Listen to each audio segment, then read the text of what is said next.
Everyone. My name is Amber Fornaciari, and I am a part of the Central Illinois Adult Education Service Center. We will be the center that's hosting the training this summer. Welcome to TABE 1112 live webinar for test administrators.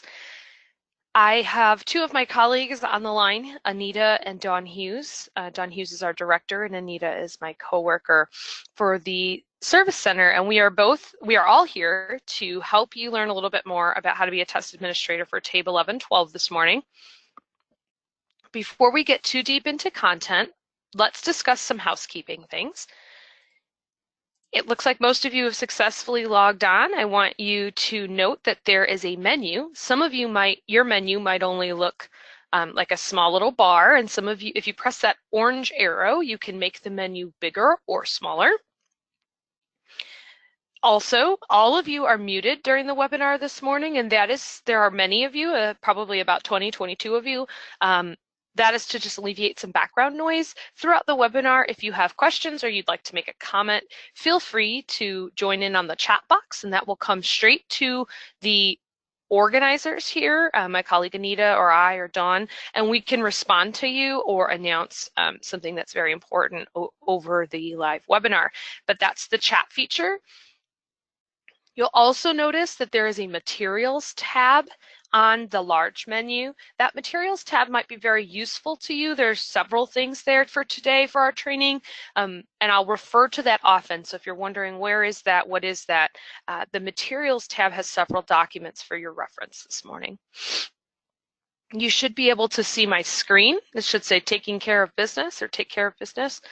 And you should be able to hear me. So if you're having any technical difficulties, please let us know through the chat feature. If you somehow get disconnected, you can always email us and we can help you through that. So let's move on a little bit. A few other instructions here. Some of you might be sitting in on a group webinar, meaning you're logged in as one person, but there are several of you in the room attending the training. If that's you, then you will need to prepare a sign-in sheet with a listing of each participant's name, their email, their title, and then have everyone sign it as if they are signing in to the training. And then that form must be scanned and emailed to the web address or to the email address that's on your screen. I'll give you just a minute to write that down in case you need it.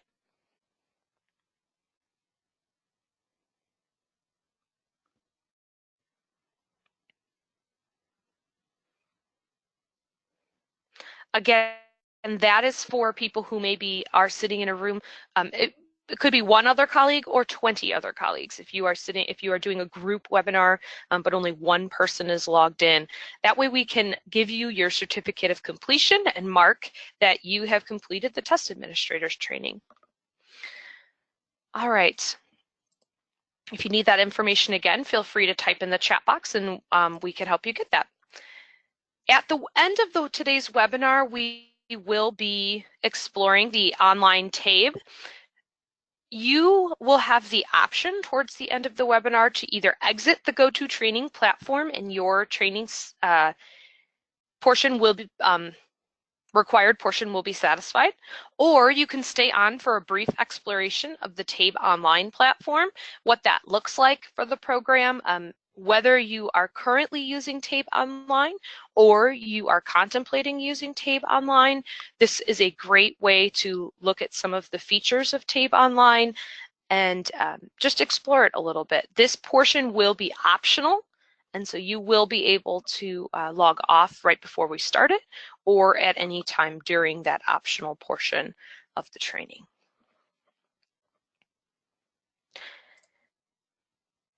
Let's go ahead and talk about a little bit why we're here for our test administrators training. All of you should have completed the prerequisite iLearn course, and I hope that that information was really beneficial for you, whether you're an instructor, a program administrator, or a test administrator. You can see here in an email that you got quite a while ago, or your administrator got quite a while ago, you'll see that there are two parts to this training. There's the iLearn course, and then there's the live webinar, and the live webinar is what we're doing today.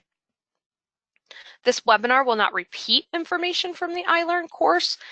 That information is really important, but we're going to move on to the information that's very specific to test administrators. Remember, this webinar is required for everyone who administers the TABE at any point, either the pre-test or the post-test or both. It is not just for the head of the program or the head of the testing center. It's for everyone who gives the TABE to students. And there are more scheduled webinars. We have webinars already scheduled through August. So if you are thinking of staff members or coworkers who will probably have to take this training, you can let them know that that there is more training available through the month of July as well as August, and there will be more throughout the fall semester and as needed. So that is a little bit about why we're here today. Let's talk a little bit about the objectives for today's webinar. By the end of the webinar, we hope that you will be able to explain the basic security procedures when administering TABE 1112, identify changes to the test process of TABE 1112, and the impact at your program level. So we encourage you, as we're talking today, to not only absorb the information that's given, but also be thinking and maybe writing some notes about how is this going to work at my program? How is this going to work where I teach, whether it be a satellite location or a large community college or a community-based organization? By the end of the webinar, we also want you to be able to explain the importance of the locator test, specifically to the reliability of the TABE 1112. Identify the materials you'll need to administer the test, and this is specific for computer-based testing, but also paper-based testing. We also want you to know how to post questions about the TABE 1112 to the FAQ page, which we'll talk about in just a minute. We will explore the online tools training and explain how the DRC Insight portal can be used at your program. For future reference, DRC is the Data Recognition Corporation. They are the publisher of the TABE 1112, and the DRC Insight portal is a portal for computer-based testers, but also can be used for paper-based testers, and we'll talk a little bit more about that later on today. So hopefully you have a good idea of what we're going to cover today in our objectives, excuse me. I said we would talk a little bit about how you can post your questions. If you have questions during the webinar, you can feel free to put them in the chat box and my colleagues will help you answer those. Otherwise, we anticipate that you will have questions maybe an hour later today, maybe 3 days later, maybe after you've had a meeting about the new TABE 1112 implementation, and maybe that meeting is 2 weeks from now, or maybe you're going to have a question much later on in the semester. We want you to have a way to get those questions answered. And so on a state level, we will have an FAQ page on the ICCB website. So at any time, you could write down your questions about the TABE 1112 during the webinar or afterwards. And if we don't cover that webinar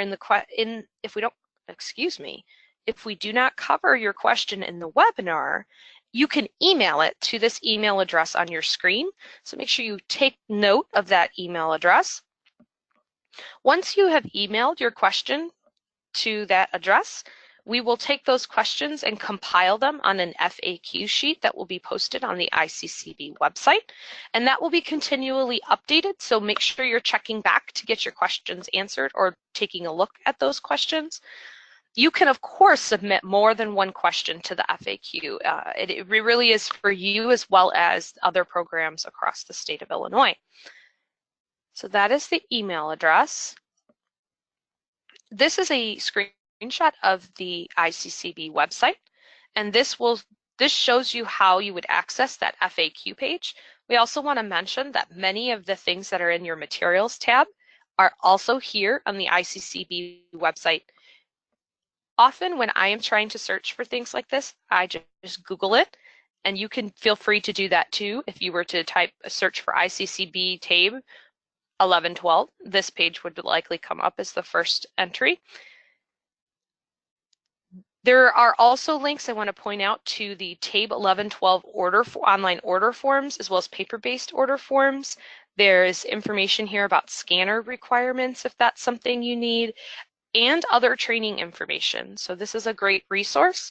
The website is here. This is a little bit hard to kind of write down and remember, right? It's not an easy link, but like I said, you can just search for iccb.org.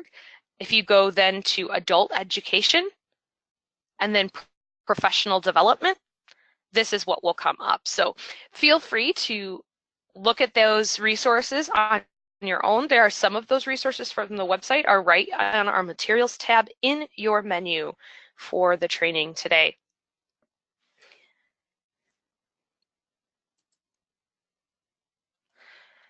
We're going to talk a little bit more about the purpose of today's Test Administrators webinar.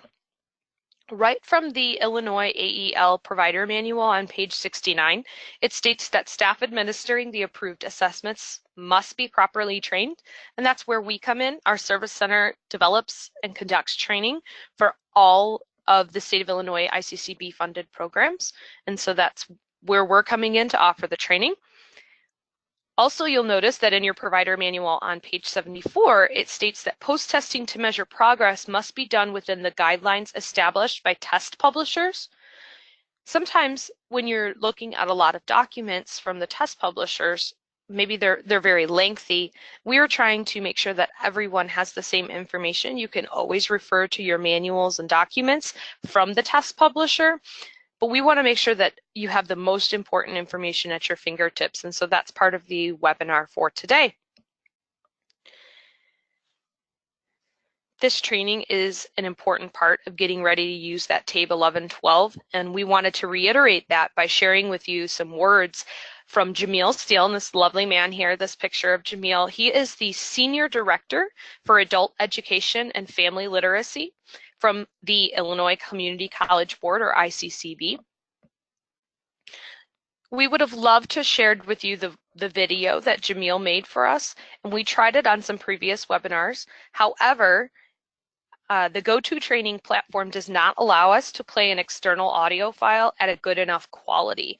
So we had to go with an alternative here, and I know that my voice is nothing compared to Jamil Steele's, but I will try my best.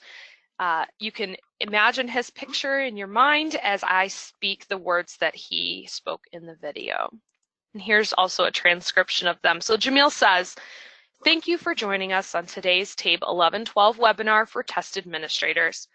As you know, ICCB has made training for the new TABE 1112 mandatory for all teachers, program administrators, and test administrators. The TABE test is a vital component of our adult education programs, primarily because our funding is directly tied to student outcomes on this test. Administration, scoring, and tracking of the TABE test must be done correctly because it directly affects our adult education funding. Whether you have administered the TABE hundreds of times or whether this is your first experience as a test administrator, it is important for all of us to learn proper testing procedures and security requirements for TABE 1112. Training for all test administrators will ensure that each program throughout the state of Illinois is abiding by these procedures and requirements, and that every person has all the information necessary to successfully implement the new TABE 1112. Thank you again for participating in this training webinar. Thank you for your continued commitment to the field of adult education and your continued commitment to helping our students reach their goals."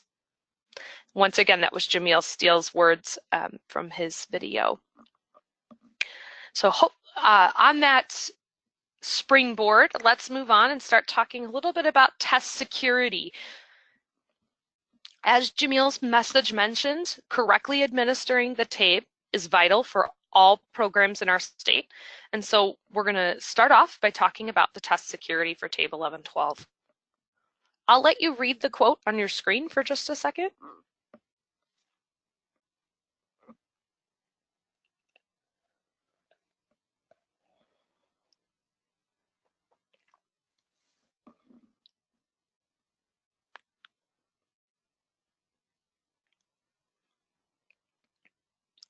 I just want to reiterate that test security is directly related to the integrity of the TABE test, and we need to make sure that the test results are valid, reliable, and equitable across the state as well as in our own programs, across our program.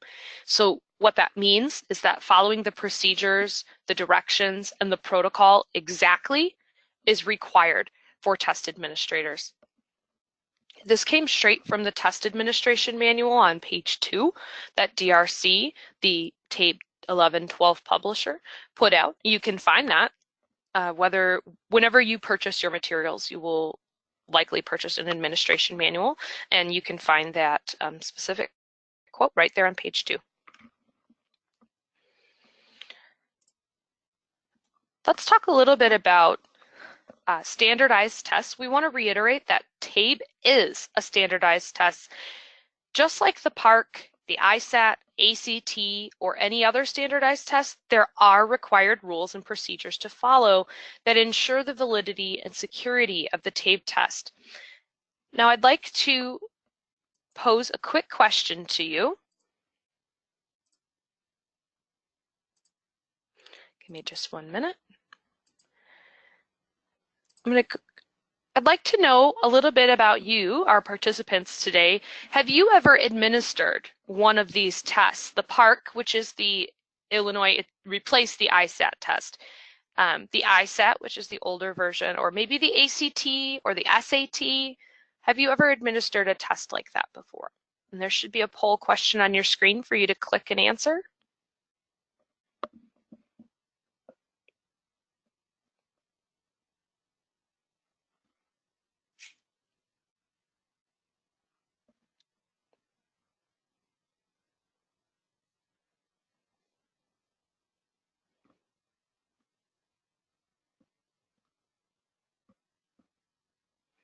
You should be able to just click on one of those bullet icons there and answer the question. I'll close it in just a second.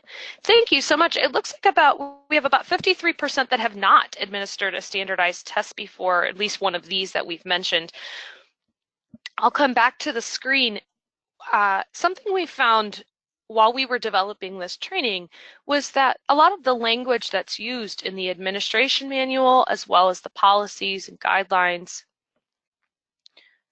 was very similar to some of that from the ACT or the PARCC test, a very scripted response. There are very specific directions for the TABE test. It is a standardized test, and we want to make sure that we're giving it the same oomph or the same importance as some of these other standardized tests.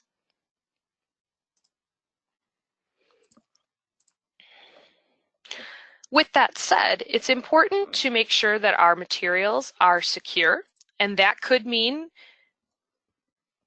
that you need to find a secure place for your materials. This includes things like printed textbooks, test books, TABE test directions, completed answer documents, and used scratch paper. All of that information is considered secure and should be in a secure location at your testing site, wherever that may be. While the test administration manual is not considered secure by DRC, it should be considered proprietary and confidential, so not something you would just leave out. Also, I want to stress that it is illegal to photocopy TABE test answer sheets or test booklets. I'll say that one more time. It is illegal to photocopy TABE test materials, period. So keep that in mind as you're placing your orders for the TABE 1112 materials. I'd also like to talk about some of the unauthorized materials in a testing area. The TABE administration manual outlines that these particular items should not be allowed in the testing area to ensure security of the test is maintained. Even if your computer-based testing center has these rules, you might have to consider how to implement them in a paper-based setting, or maybe in more of an individual setting as opposed to a group setting. Some of the items that are not allowed in the testing area are electronic devices, which include cell phones. And whether this means you collect them or they are simply turned off and put away, that is up to you as a testing center, but they should not be out or being allowed to be used while you're taking a test. As we know, you can Google just about anything and Siri would answer you if you even said it out loud. Also, books, papers, mechanical pens, or highlighters, those things are not allowed. Watches with alarm sounds or calculator functions. In our day and age, if you will, we have smartwatches now that can perform a lot of things that could be helpful on a test. And so we want to make sure that students are not bringing those into our testing area or they're not being used at all in our testing area. Students should not have headphones or a listening device. Students are allowed to bring earplugs, just very simple earplugs. If they feel like that's going to help them on the test, that's fine. However, headphones or listening devices are not allowed. Also, food and drink. These are good testing. These are good things to remember as we're testing our students with the new TABE test. The next thing we're going to talk about is the security checklist. DRC, the TABE 1112 publisher, has put out this security checklist to help you prepare for TABE 1112. It can be found in the Test Administrator's Manual, or it's available under the Materials tab in the webinar. And what we've done is just pulled just the security checklist out. So it's very easy to pull that up. So if you, you could even pull that up in a split screen during the presentation if you'd like. You could print it for your reference as well. Not only does it list the requirements for staffing and facilities, but it also has checklist items for the testing room, procedural requirements, and issues specific to computer-based testing. So this is a great document to refer to as you plan to implement your TABE 1112. I'll outline a few of the things here on the screen. You can see that you should always have trained staff supporting the TABE testing that's going on. They need to be familiar with the TABE test directions for Form 11 and 12.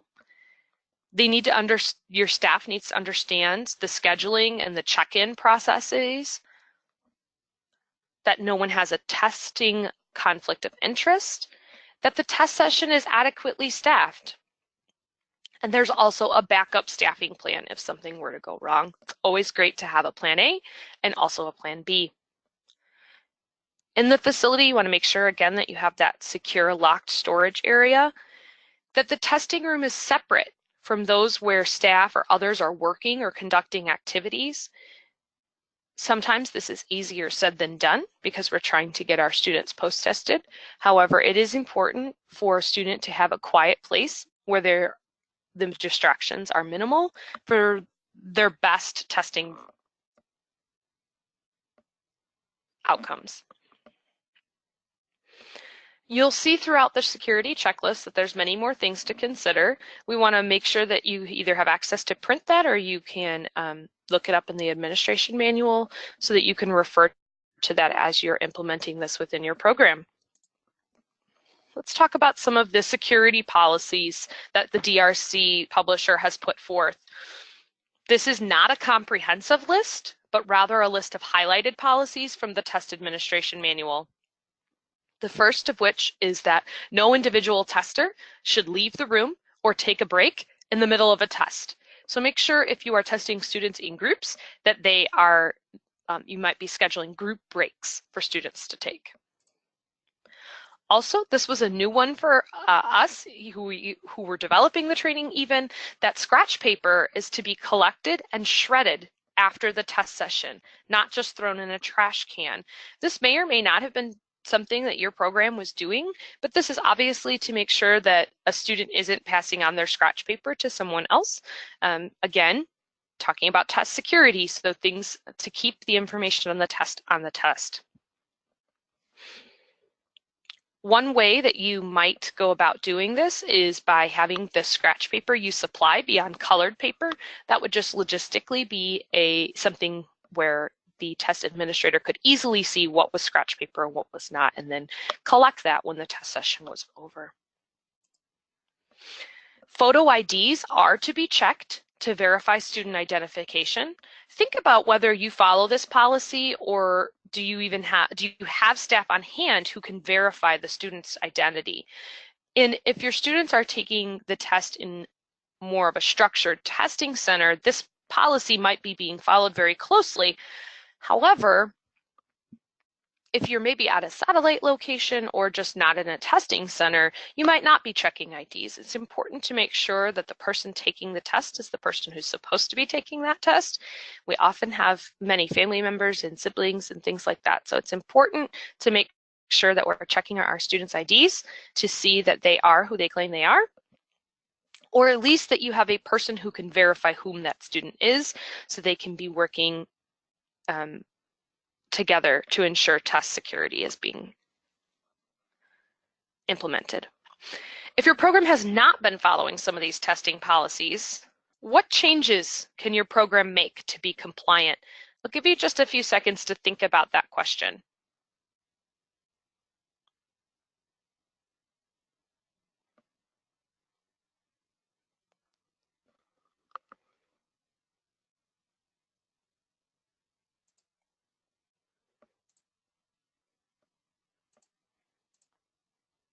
I'm also going to throw up another poll question for you. This is more of a curiosity, and make sure you're still awake here.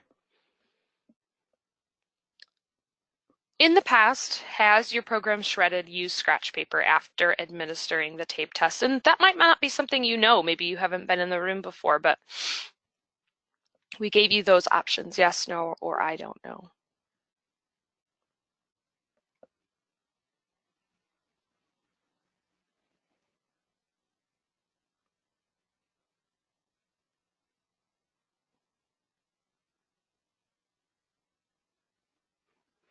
Thank you. Thank you. It looks like we have about 47% versus 35, with the 47% saying no. So this is just, again, another reminder of the different security policies that DRC puts out for us that we should be following. And sometimes we lose a little bit of our rigidity when we're talking about test security procedures. We want to make sure that we're back to the correct procedures and following those very closely.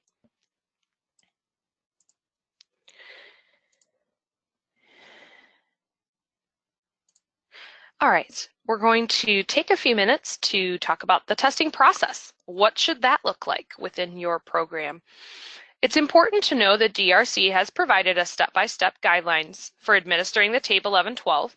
You'll want to refer to the Test Administration Manual on page 6 if you are a computer-based testing center, and page 8 if you're a paper-based testing center.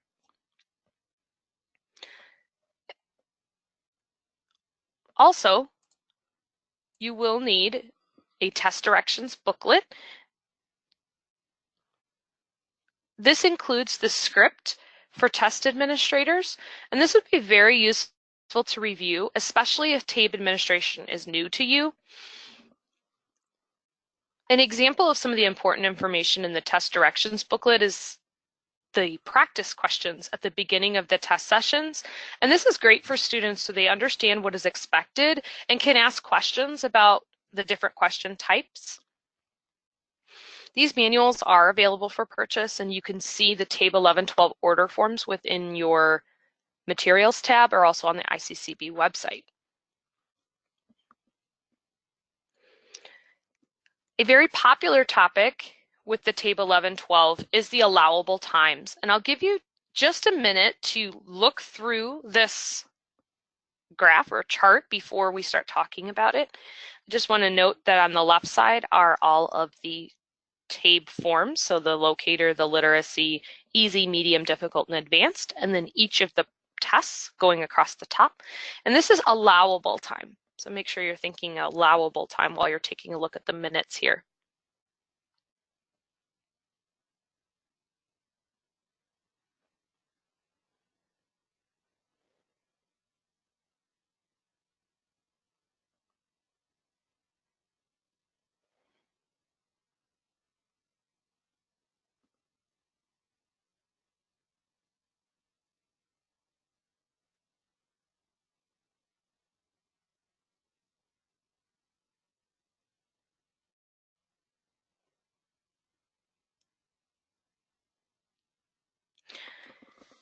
All right.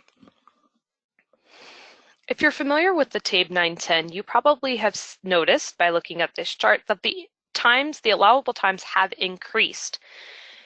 I want to also mention that the allowable times for each of the subject tests are currently under review by the Department of Education, and this was based on the first 9,000 tests that were administered. These will likely be the new allowable times, but the DRC publisher will put out on their website when this has become official as per the Department of Education. These are the times that they recommended for the Department of Education to approve. I want to mention how you'll notice on the locator test that on the TABE 910, it was originally 35 minutes, the allowable time, but now it is 40 minutes for the reading locator test. That's to be allowed for students to take. Also, that reading,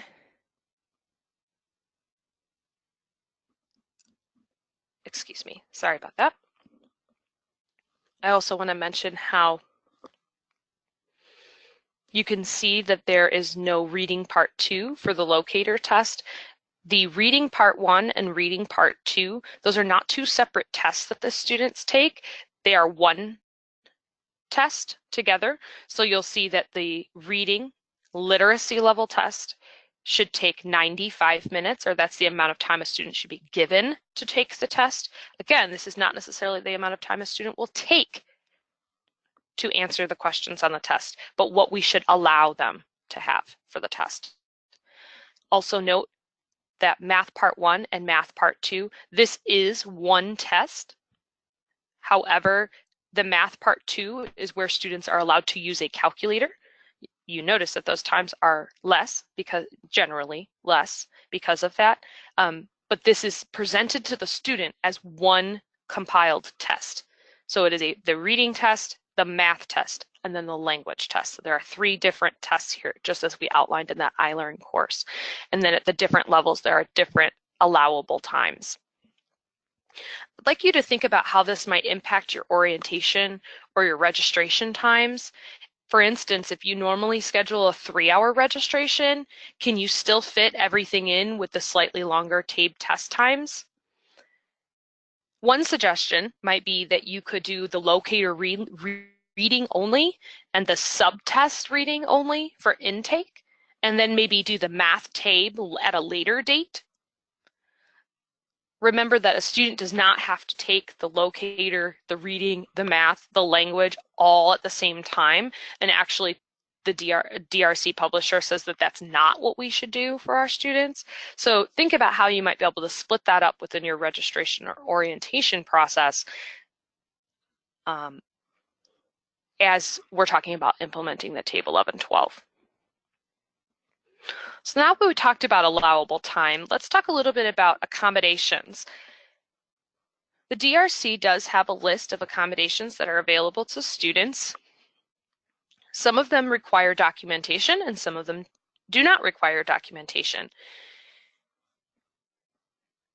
Documentation is needed if you want to give students flexible responding options.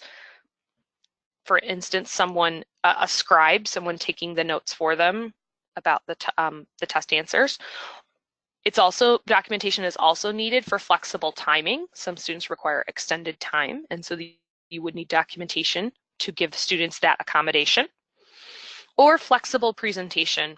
The TABE 1112 is available in regular size print, large print, Braille, an audio CD format, and there is a text-to-speech tool within the DRC Insight for computer-based testing. But again, those would all need a documentation to be given for a student to receive those accommodations. There are 2 things, however, that a student does not need documentation for, and that's flexible scheduling and the flexible setting. So a student could take different parts of the test at different times. For instance, the reading part 1 and reading part 2, you could split that up for a student with the way the test sessions work within the Insight portal or within the paper-based testing, if that is something that student needs. Also, flexible setting. There are a few guidelines about where a student can take a test, and they mainly have to do with adequate lighting and a quiet environment, and where things are not, other activities are not happening, which means that there might be a variety of places that a student could take a test, and they would not require documentation to get that accommodation. As we talk more about the testing process, we're going to go back to that locator test. I know in the iLearn course that was heavily emphasized that the locator test is required. I want to talk a little bit more about it. Remember that the locator test is given to help determine which level of the test a student should take, which will give you the most accurate information. It is vital to administer that TABE locator first, and then administer the level appropriate reading, math, or language subtest. Students do not have to take the entire locator, meaning that programs can require only one subject to be taken. There's a reading locator, a math locator, and a language locator. So for instance, a student could just take the reading locator to determine which reading subtest they should take. I'd like to remind you that the locator test has been lengthened slightly to make it more predictive. If you were to give all 3 locator tests, there are a total of 48 questions, as opposed to 40 on the 9-10 test. So it has been when we say lengthened slightly, we really do mean that. Specifically, the reading locator went from 12 questions to 16 questions. So 4 additional questions for that specific locator. If you were to give students the reading and the math locator, you would allow them 75 minutes total just to do the locator portion.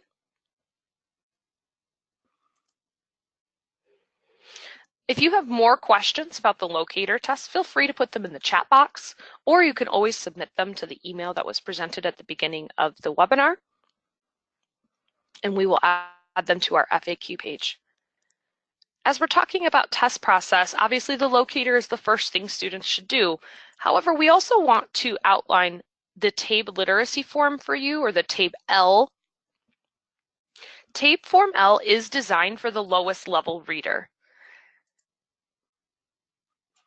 And it is also designed and intended for native English speakers. This test is not intended to replace the BEST or the CASAS test. This is still for ABE and ASE students. These are just for your very lowest level readers or your literacy level students. If you might use TABE L, if during intake you notice a student is struggling with very basic reading and writing skills, you could choose to administer what DRC calls the word list first. And when we say word list, it literally is a list of words. And you administer the word list, and then that tells you whether you should give a student the TABE L form, or you should let them complete the locator, the reading locator. So that if that might be one way that this comes up, this TABE literacy form is used, is that you start by using the word list for those very low literacy students to determine whether they should take the literacy test or they should take the locator test.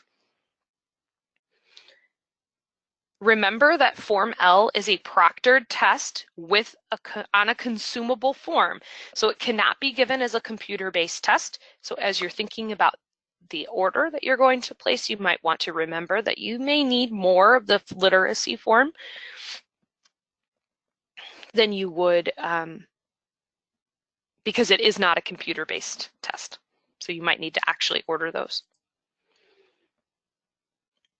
A little bit more information about the word list here.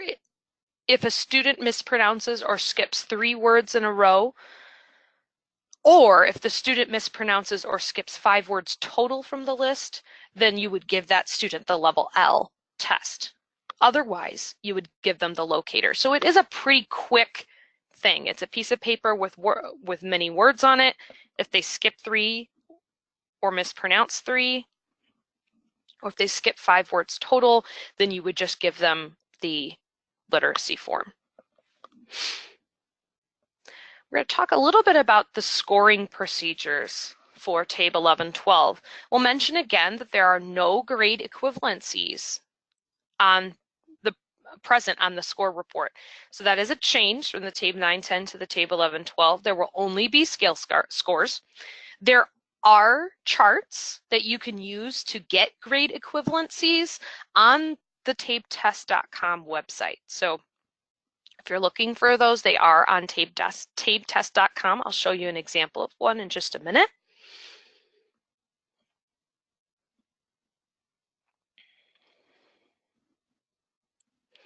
The materials that you'll need to score the test depend on how you're going to be scoring it. There really are 3 different options. If you are hand grading the test, you would use the score ease sheets, which are the layered sheets that you may have experience with. Those are if you're going to hand grade the test.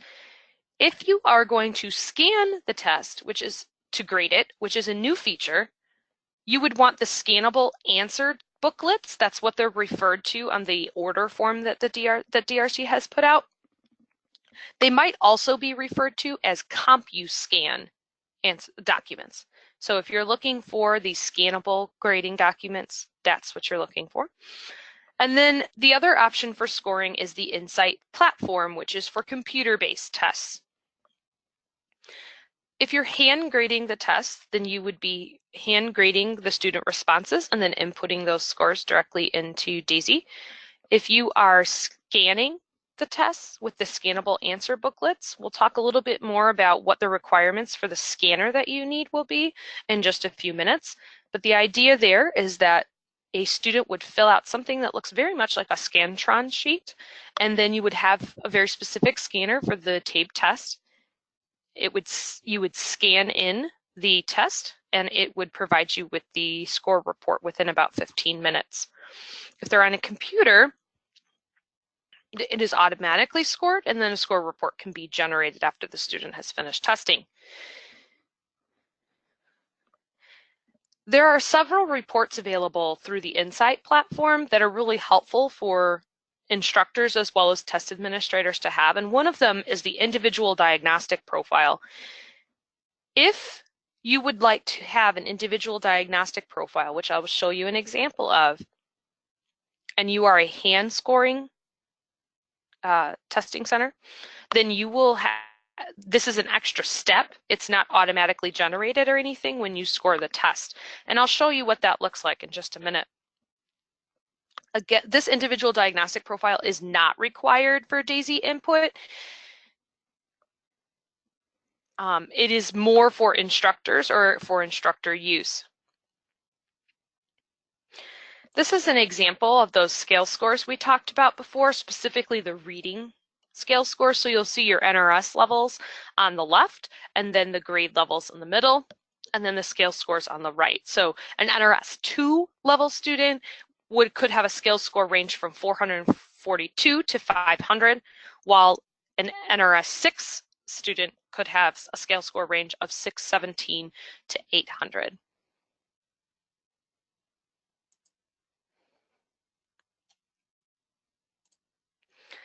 This is an example of the score report that you would get if you're computer-based testing.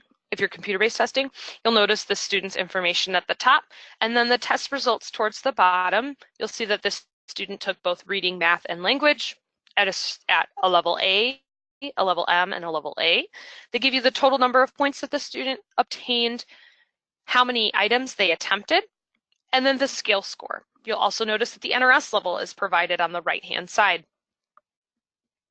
If your program uses computer-based testing, you'll get these results automatically. Something else that's part of the score report is the individual diagnostic profile that's automatically generated. So for instance, on the reading test, in the key ideas and details section, this student, there were 18 items, and based on their performance, they are partially proficient for key ideas and details. For craft and structure, they are partially proficient, And then the integration of knowledge and ideas, they would be very proficient in that area. So you can see how this could be really helpful for an instructor to look at. There's even more information after this chart about what is entailed in key ideas and details, what kind of skills are associated with those things. You can also see how a student might be partially proficient in math, more so in math than they are in reading, or maybe in language, more than math. So this is a really helpful report that's automatically generated for computer-based testing and can be generated if you are doing if you're scanning the scoring documents. Note that these domains here on the left correlate to the CCR standards that are, and this again goes to the point that this new TABE 1112 test is highly aligned to the CCR standards.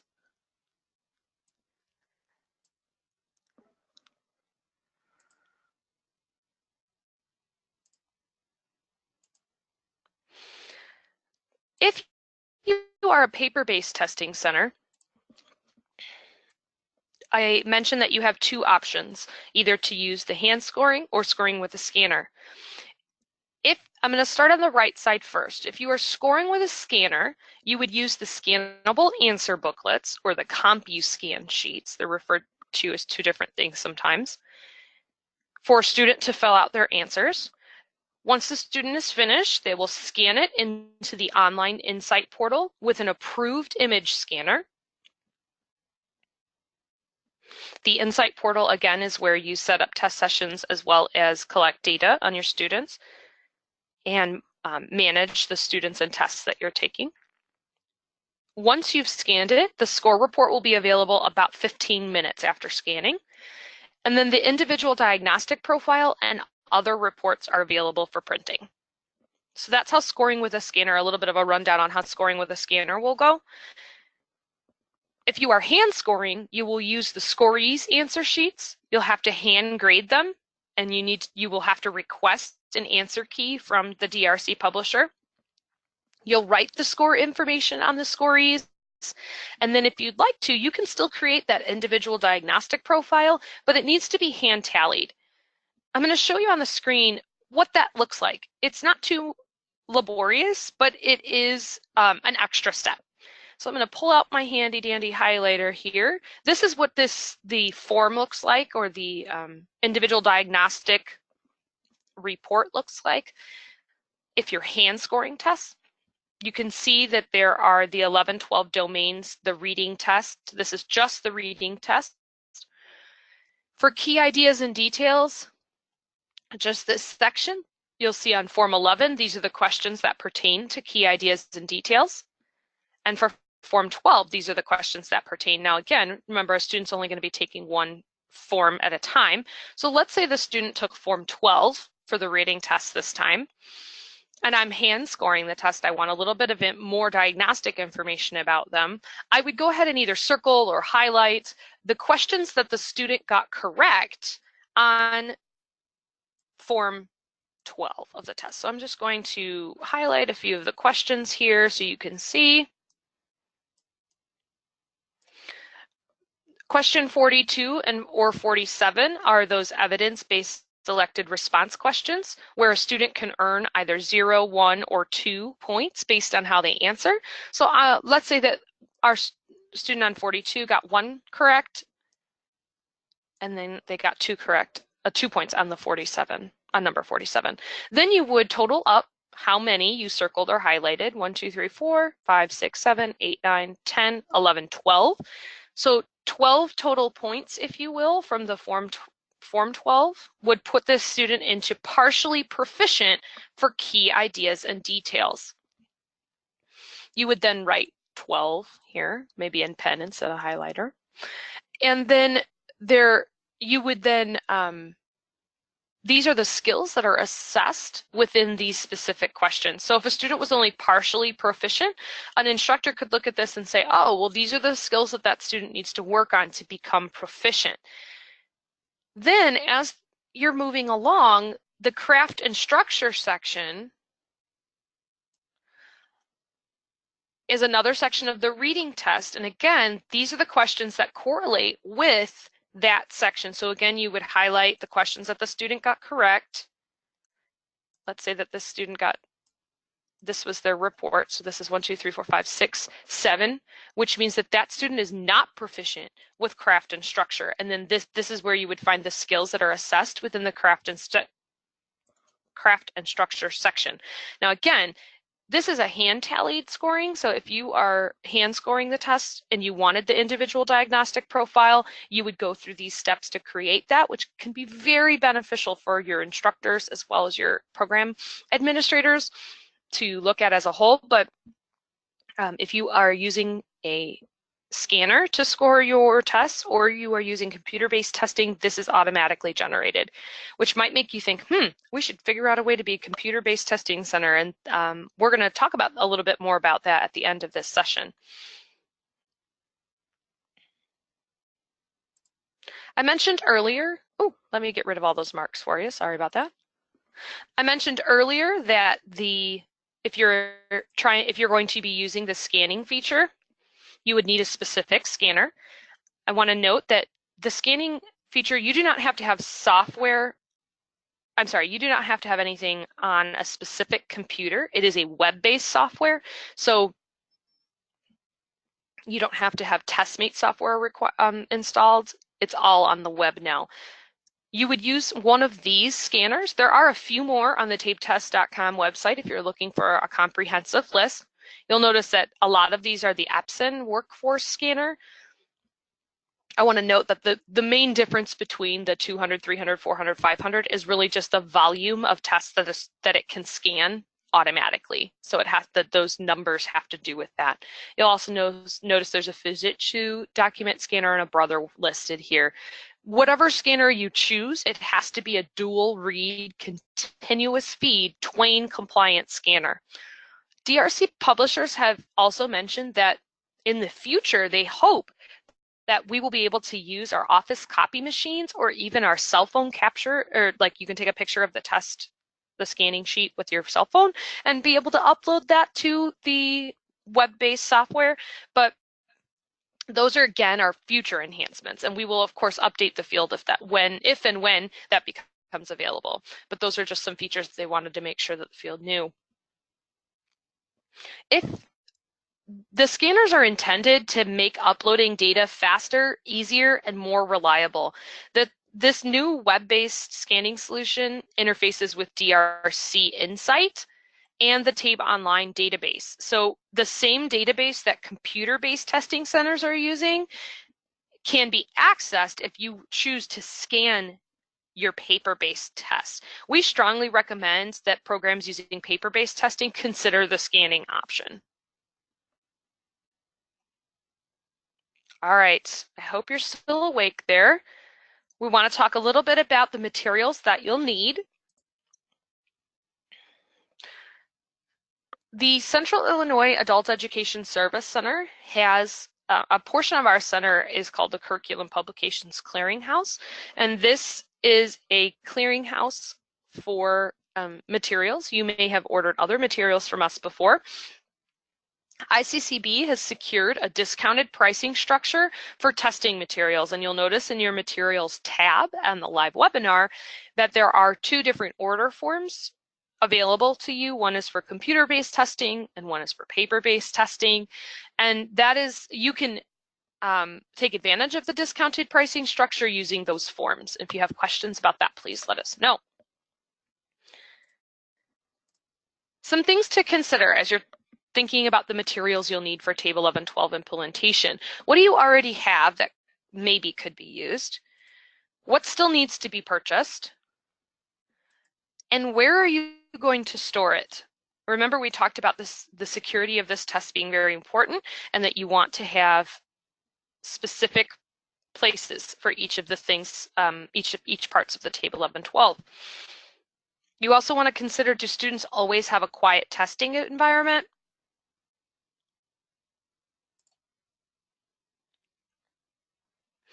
And also keep in mind that the L is not a reusable form like the other test booklets, so you might need to reorder that if that form is being used.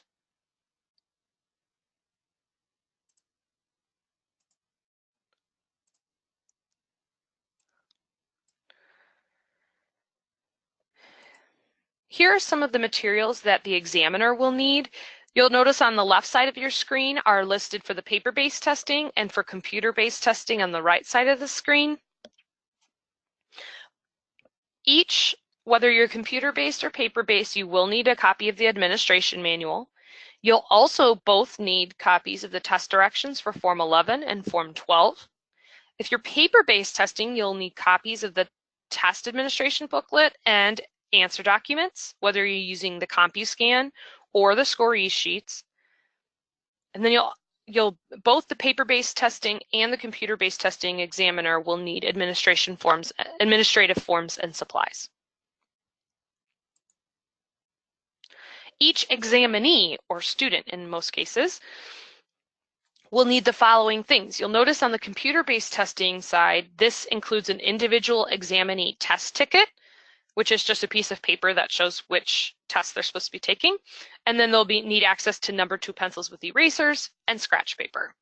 On the paper-based testing, they'll need the test book, the answer document, pencils, scratch paper. They'll also need access, depending on which level of the math they're taking, they will need access to a ruler, a protractor, a basic calculator, or a scientific calculator. And you'll see on the screen how it's listed which level will need what.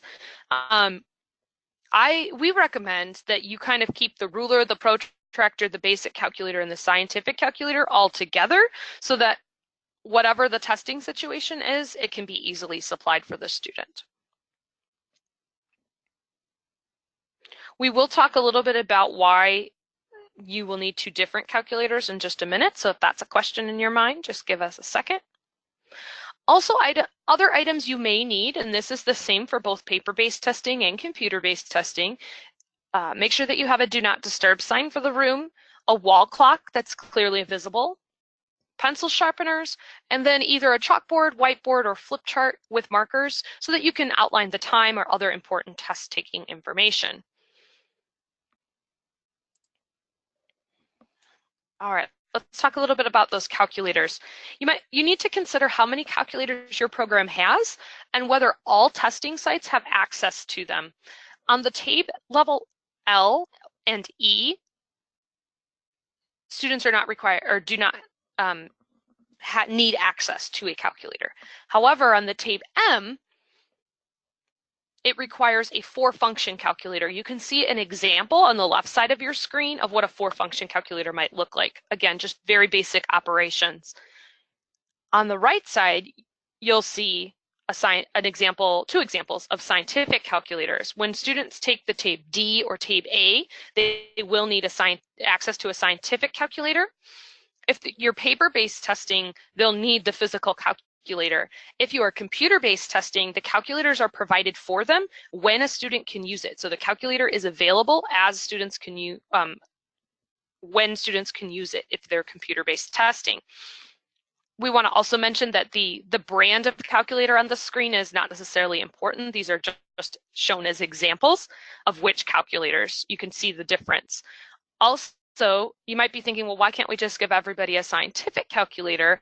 I want to caution you that the TABE M is an NRS level 3 test, and at that level, students are still working on basic operations and also operations with fractions and decimals. A scientific calculator can be used to do operations with fractions, and so that is part of the reason why a scientific calculator is not given at the TABE M level.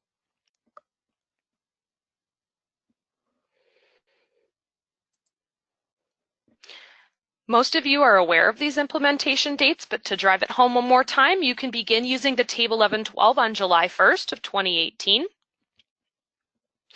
And programs must use the TABE 1112 as of January 1st, 2019.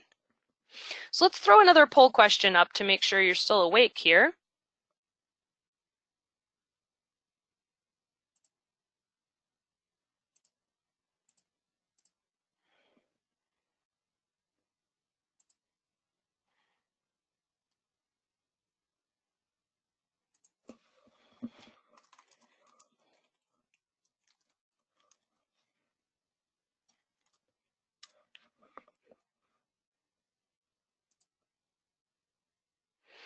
Question is, on which date is your program planning to implement TABE 1112? I see that most of you are July 1st here, so you're looking to do it right away. That's great.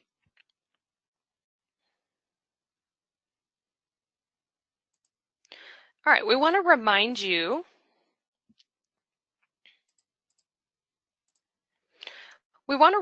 of the increased rigor that this test has, and this includes the test question types. Remember from the iLearn course that you have evidence-based selected response questions that require 2 answers where students can earn either 0, 1, or 2 points. If that's new to you, you might want to make sure you refer to your scoring guide or the test administration manual on how exactly students can obtain either any of those points.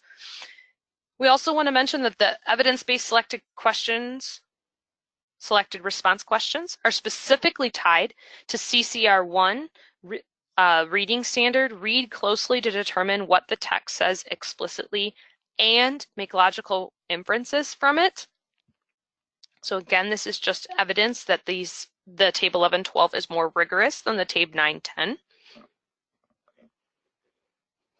Also, that the several questions on the TABE 1112 allow for multiple correct responses, and this might be new for students.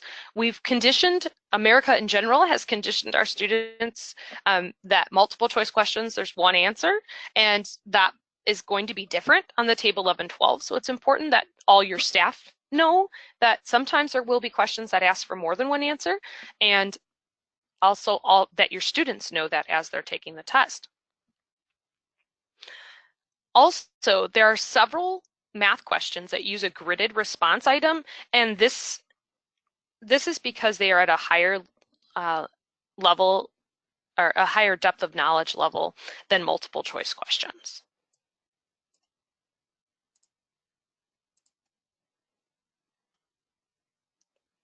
Part of the reason for this is because of the NRS descriptors. So I want to show you a little bit about what the old NRS descriptors look like. You notice that there's just one sentence here, and this is for beginning ABE NRS level 1 math, and it states that individuals have little or no recognition of numbers or simple counting skills, or maybe have only minimal skills such as the ability to add or subtract single-digit numbers.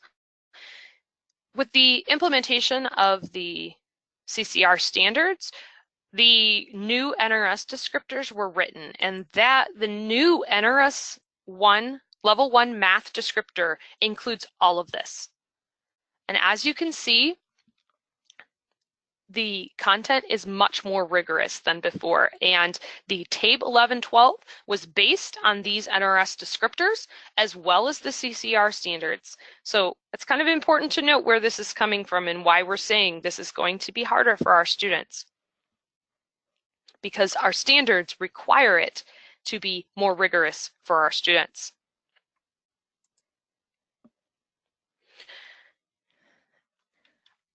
Most of you are probably thinking a lot about your registration and orientation practices as we're moving through this training.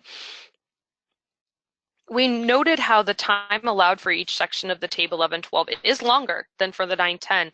And so what kinds of things do you think you'll need to change in your intake process to accommodate for the longer time?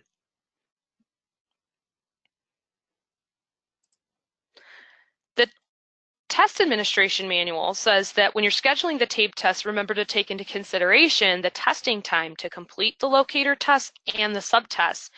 And it also notes that it's not recommended that the examinees take the locator test and the entire battery of subtests on the same day. This would be over 3 hours of testing all on the same day, and we all know that that's not conducive for our students.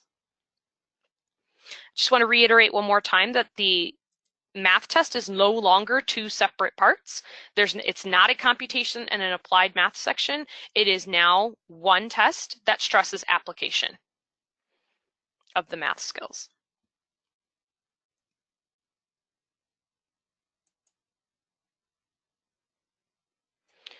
As a test administrator, there are some things to consider as you transition to using TABE 1112. Most of you noted you were going to be making the transition on July 1st, but some of you were not sure, or you were going to be doing it in the fall semester. If you're starting the fiscal year with TABE 910 and transitioning to 1112 by January, at some point, you want to consider that all students who pre-tested with 910 will have to obtain 40 hours of attendance so that they can be post-tested with 910 before December 31st. What this means is that you will need to consider your enrollment policy and then also note the latest date in the fall that you should enroll a new student so they can attain those 40 hours and be post-tested. Now, we know that, let's say the student does not get post-tested in TABE 910, what that is reflected in your score reports or in your data that's tied to your funding. And so it goes as the incomplete, right? So this is why we're really want to emphasize that you should really be thinking about this for the whole semester.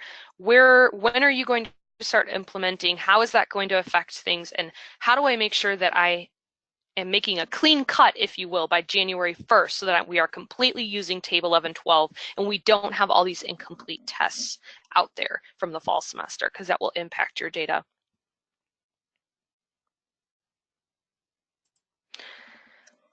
We want to reiterate how TABE 11-12 looks more like any other standardized test that students will take, including the HSE exams.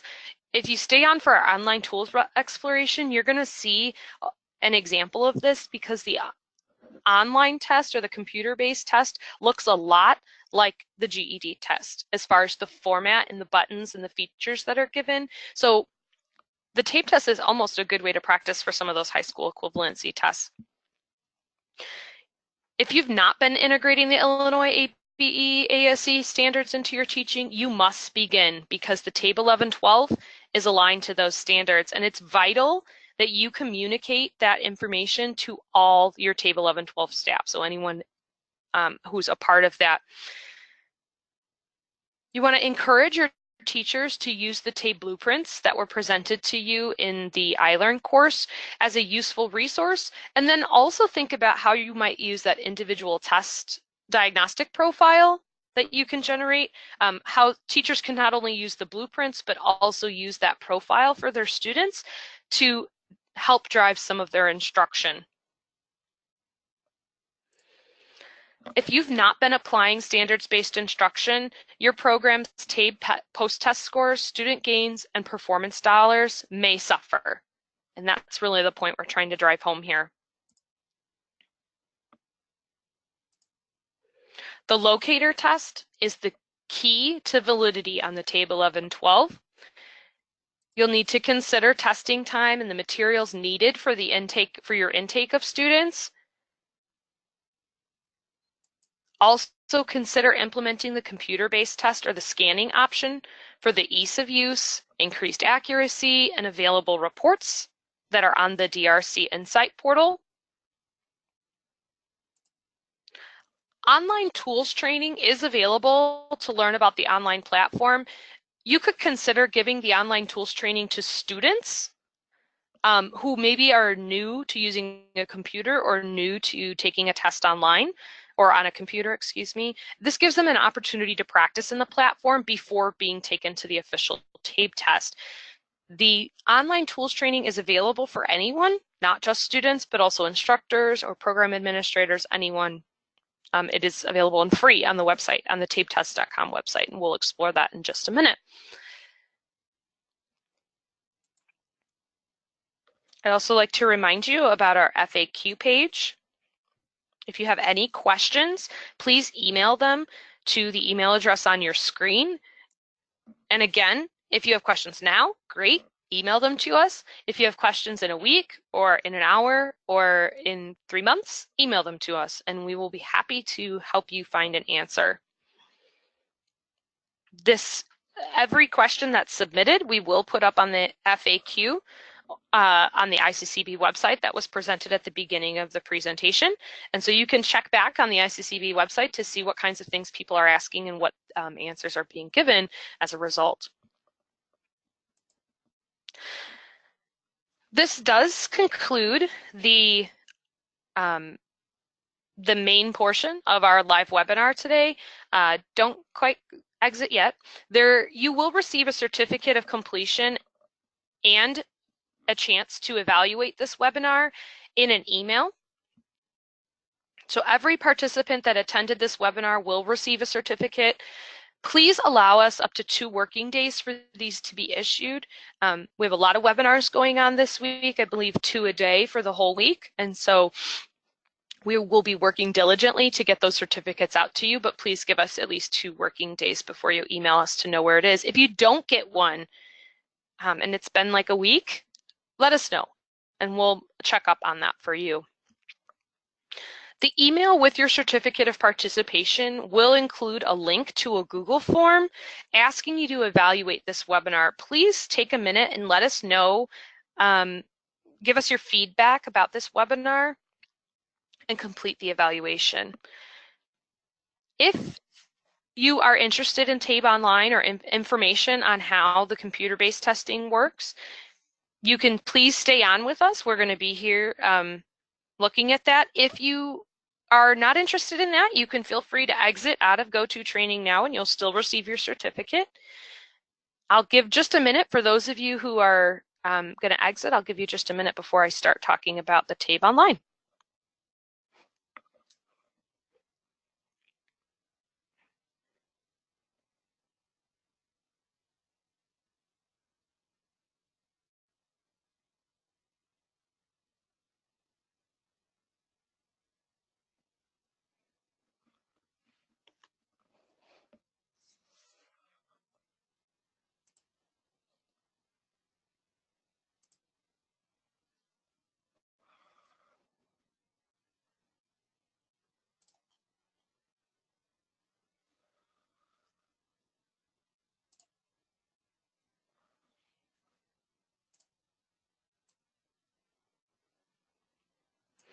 All right. Thanks for staying on with us so we can explore a little bit about the TABE Online. The website on your screen is where you can find access to the TABE Online portal. We are going to talk about a few things as we move through the TABE Online exploration section. The first of which is the online tools training. If the DRC Insight software, if you have access to it, you can open on the online tools training through there, or you can go through the web link that's provided on the DRC website. And this is what it looks like when you get to online tools training. You'll have to select which form of the test you want to explore, and you'll have to enter a username and password, but those are provided for you right above where you have to enter them. So again, this is a free resource for you to use, not only for students, but also for instructors to get an idea of how this works on the computer, how the TABE Online works. This is an example of what the mathematics level D a question might look like, and we'll explore this in just a few minutes, actually go online and do this. But I wanted to talk about kind of the back side of things, or the behind the curtain of the TABE Online. I referred to the DRC Insight portal. This is the DRC Insight portal, or an example of it. This is where you go to not only manage students, but also manage what they call your test sessions. If you're contemplating going between if you are currently a paper-based testing center and you're trying to decide if computer-based testing is for you, you might be thinking about, well, how do I even go about this? How does a student go from point A to point B? When you are given access to the DRC Insight portal, you're able to upload students to that portal. You're also able to create test sessions in that portal. You can create test sessions that are specific to groups of students, specific to a time period. For instance, you could create a test session that is from July 1st until December 31st. And then any student that's testing in there, you would put into that test session. You could theoretically create a test session for each individual student if you really wanted to. There are many ways that you can create a test session. Once you create the test session and you you would click a button to have a student entered into that test session.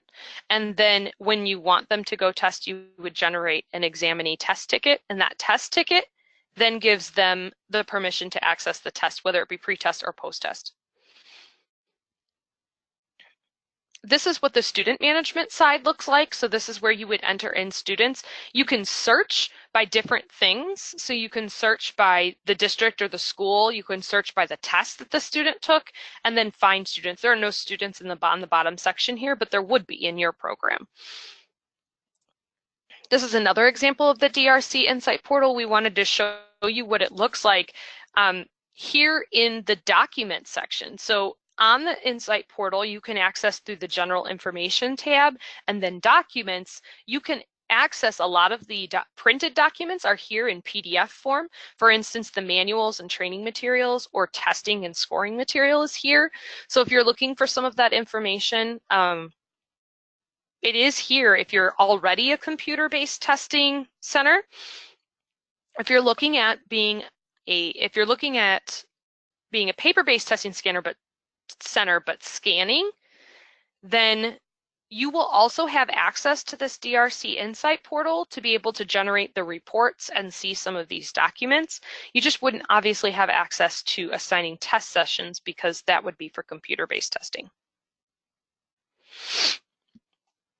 All right, I'm going to bring up the online tools training. So give me just a second here. So purchasing documents is up to you on a program level. If you're a computer-based training center, you might want to consider maybe purchasing one, or you might, however, you could also consider printing them yourself if you have access to the DRC Insight Portal. I would recommend that you look very closely at what's available on the DRC Insight Portal before you place your order, so you have a very clear idea of what you need and what you don't need. I hope that answers your question. I saw it pop up just real quick for me. This is the TABE Test 1112 website. I just went to tabetest.com and I scrolled all the way down on the home page and you'll see click here for online tutorials.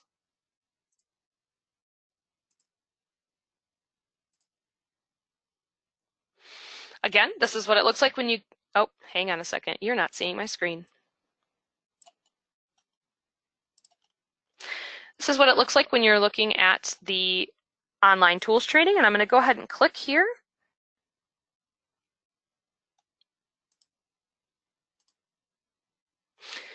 You can go ahead and click on TABE 1112 reading, TABE 1112 math, or TABE language. So I'm going to start with the math section. And I'm just going to pick a level M test. You can choose standard or audio. I told you need a username and password, and you can see that it is right there for you. Here it says, welcome training student. Before you begin, confirm this information, because this is what it will look like when a student is on the computer-based test. They'll have to confirm their information, making sure that the test that they're supposed to be taking is up here, that the test session, the school's name, the student ID and name. When they take a real subtest or locator test, this information will have to match their test ticket. Tells you these are the tests that have been scheduled. If you are a computer-based test, the locator can be assigned automatically. So the locator would appear first and they would only have access to that locator, and then it would be determined which test they would take based on that locator, and then it would appear on this list. So here I only have the mathematics level M available, so I'm going to click that. There are some directions about how to use the online tools training. Now, obviously, this is different than what would appear on the student's end when they're computer-based testing. This is very specific to this training, or the online tools training. And there's a few slides about how to use it. I think they're very user-friendly as well as very specific. They also want you to make sure that your computer screen is set up correctly, so they have a little test for that. And then this starts with some sample test items, but also an experience within the online tools training. So let's highlight some of the things here that a student has access to. You see the question. This is a response where they have to actually type their answer. It's not just a multiple choice question. I want you to note some of the features on the online tools training here. You'll see that here you can skip into different questions. So you can skip all the way to question 7. There's only 7 on here. This is your pointer. So if you want to use the pointer feature, which is what we're on right now, this is the highlighting feature. So you can use a highlighter to maybe highlight specific words or numbers within a text or a question. There's also a sticky note feature. So you could excuse me, place a sticky note on the question. Maybe if you were really trying to remember a formula or something, you could put that on a sticky note for yourself to save as a special note while you're testing. And you can hide those sticky notes throughout. They kind of appear as these little numbers here. You can also choose to use a magnifier, which is just like what it sounds like. It magnifies the question for you. There's also a nice feature called the line guide, which I'll show you when we look at a reading test, but it is aligned to help you read across more accurately. And then there's the calculator feature. If a student is allowed to use the calculator, it's there for them. So in this case, the student would be allowed to use a calculator for this question, so it appears as an option there. And then here's and you notice it's just a 4-function calculator because I'm on that level M test. Also notice that it's timing for you, right? Up here in the top right. Some students really like that, so they know they have how much time they have left. Other students really hate that. And one of the features you can show a student if they're really concerned about that countdown is the masking feature down here on the bottom. The masking feature, you can add a mask. You see a little black box appears. You can move it wherever you want to and make it as big or as small as you want to. So I'm going to create a mask and I'm going to mask that time up there. And then, so a student that really makes them anxious, that might be a great way to help them. And they can always, move that mask to see how much time when they want to, rather than having this countdown. That's just one way you can use the mask. Sometimes students don't want to look at the answers. I'll teach them that when I'm an instructor. I've said, don't look at the answers until you've, already done the question yourself or answered it yourself. So they could mask those answers if they wanted to or something like that. You can get rid of those masking. Also, the computer-based testing allows students to different options for color choices, and this isn't to make it look pretty, but rather for better comprehension of the text. You can change the background color of the questions to one of many. Let's say I change it to blue. You can also change the contrasting color or the color of the text. So I could change it to pink or green, whatever works best for me. Okay. You can also create a reverse contrast, which is just, we can enable it, and that creates a reverse contrast for students if that's something that makes it easier for them to read the question. And I can take that all off as well. Okay. You notice that the flagging a question is an option down here that's very similar to the HSE exams. So you can flag a question for later and then move on. As I move to the different questions, I can go ahead and mark an answer. I'm not actually doing the math, so forgive me here.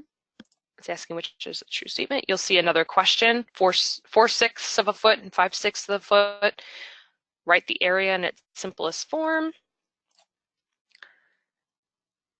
Write in which equation does it represent? Here you can see a student has to interpret the information and which dot plot is represented in the table. So I'm going to select one. All right, now this is what happens when you get to the end after the student has done all 7 questions. They can see here I flagged this question and I didn't answer it either.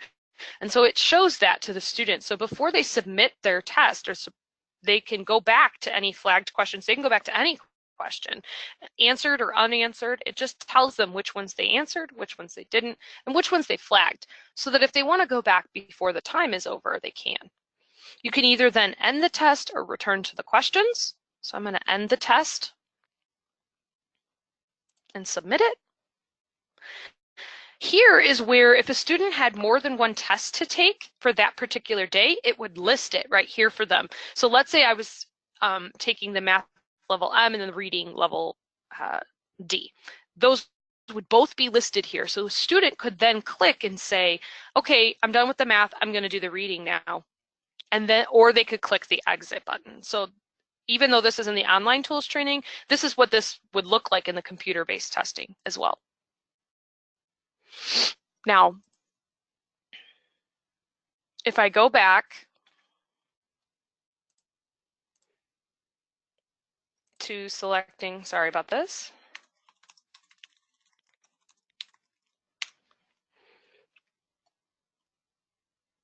If I go back to the online tools training and click on the reading test, I'm going to select it at a level A, just because. And then you'll see here, I'm going to enter a password again.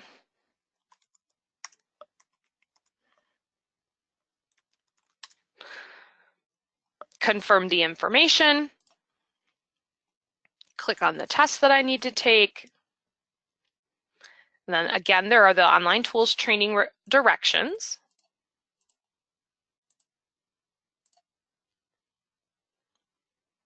Just want to show you an example of the reading test here. So this is the article that the student would read.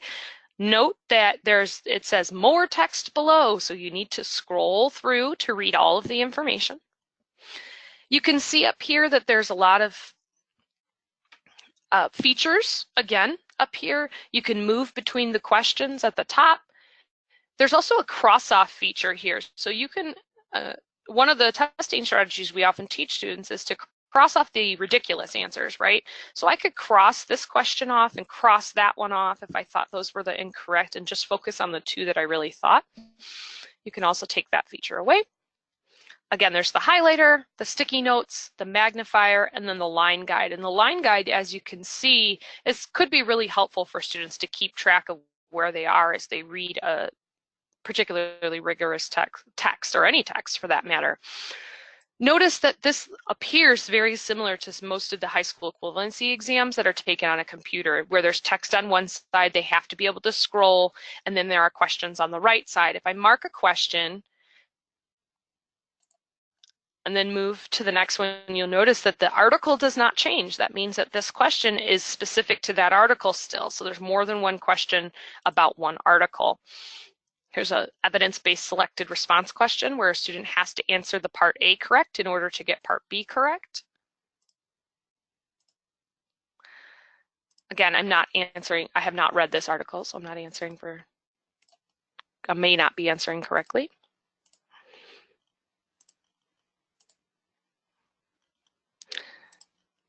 You notice just some examples of the question. This is interesting. Which two details from the article best support the answer to part A? And you have to highlight the questions. So that's something that students might not be used to doing if they have not been on a computer before. They might not know what they're supposed to do.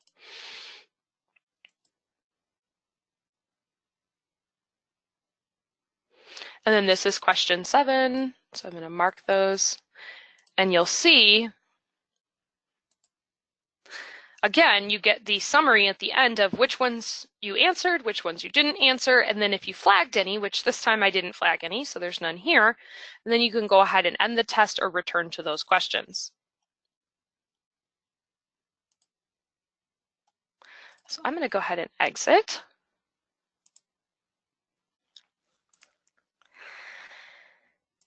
So that was a little bit of an exploration of the TABE Online and the DRC Insight portal.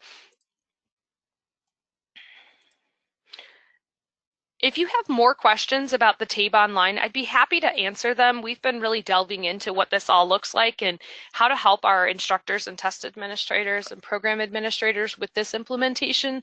So we are your resource. If you have questions or would like to run something by us, please let us know by emailing us at this email address, ciaescwiu@gmail.com, and that's where you will likely be you'll likely be seeing that email when we send you your certificate and so on.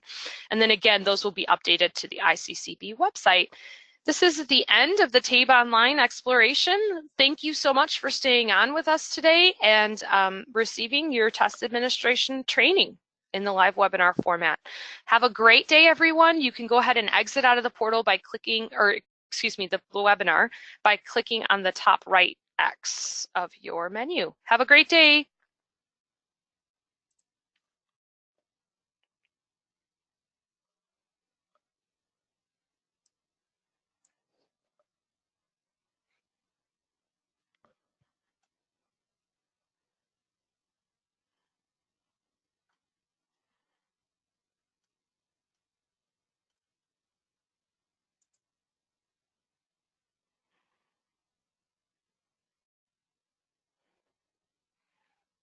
Oh, well, they all got out of there really quick, ladies. Well, I dismissed a couple of them. Oh. I need to jump up real quick. I'll be right back, okay? Okay, Like all right. 5 seconds. Oh, I should